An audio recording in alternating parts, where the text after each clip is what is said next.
সুপ্রিয় শিক্ষার্থী বন্ধুরা, সকলে আমার সালাম গ্রহণ করবে। আসসালামু আলাইকুম রহমতুল্লাহি ওয়া বারাকাতুহু। আশা করি সকলেই ভালো আছো।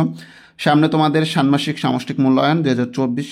তো তোমরা যারা নবম শ্রেণীতে, তোমাদের গণিত বইয়ের প্রশ্নটা কীরকম আসবে, লিখিত প্রশ্ন কীরকম আসবে, এটা কেউ এখন পর্যন্ত জানে না। মূল্যায়ন নির্দেশিকা পাওয়ার আগ পর্যন্ত কেউ আর কি সঠিকভাবে বলতে পারবে না।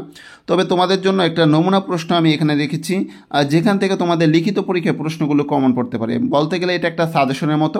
সম্পূর্ণ ভিডিওটা দেখো এবং গণিতে যে প্রশ্নগুলো আসতে পারে সেই প্রশ্নগুলো এখানে দেওয়া আছে। মানে আসার মতো সম্ভাবনা আছে, যেগুলোর 80% বা 100% এই প্রশ্নগুলো এখানে আছে। এখানে হচ্ছে মূল্যায়নের প্রস্তুতিমূলক হিসেবে শিক্ষার্থীরা পাঠদান করতে পারেন। এটা জাস্ট পাঠদানের জন্য, ঠিক আছে, বা তোমাদের সাজেশন হিসাবে।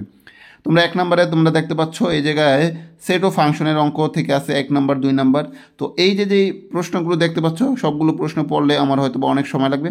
তোমরা এই প্রশ্নগুলো সাজেশন হিসাবে শেষ করবা, এগুলো তোমাদের লিখিত পরীক্ষা থাকতে পারে। তোমরা একটু স্ক্রিনশট নিয়ে রাখতে পারো। আর তোমাদের মূল্যায়ন নির্দেশিকার অ্যান্সারগুলো তোমরা এই ইউটিউব চ্যানেল ম্যাথলিস্ট যেই ইউটিউব চ্যানেলটা আছে এই চ্যানেলটাতে পাইবা। এই কারণে চ্যানেলটি অবশ্যই সাবস্ক্রাইব করে রাখবা।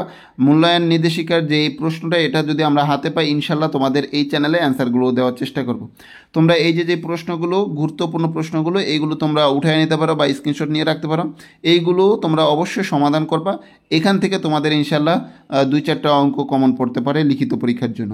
এখানে 10টা অঙ্ক আছে, 10টাই গুরুত্বপূর্ণ অঙ্ক। তো তোমরা এইগুলো করে নিবা লিখিত পরীক্ষার জন্য। আর আরেকটি রিকোয়েস্ট থাকবে, অবশ্যই চ্যানেলটি সাবস্ক্রাইব করে সাথেই থাকো এবং ভিডিওতে অবশ্যই একটি লাইক দিতে ভুলবে না। ভালো থেকো, সুস্থ থেকো, দেখা হবে পরবর্তী ভিডিওতে। সে পর্যন্ত আল্লাহ হাফেজ, আসসালামু আলাইকুম।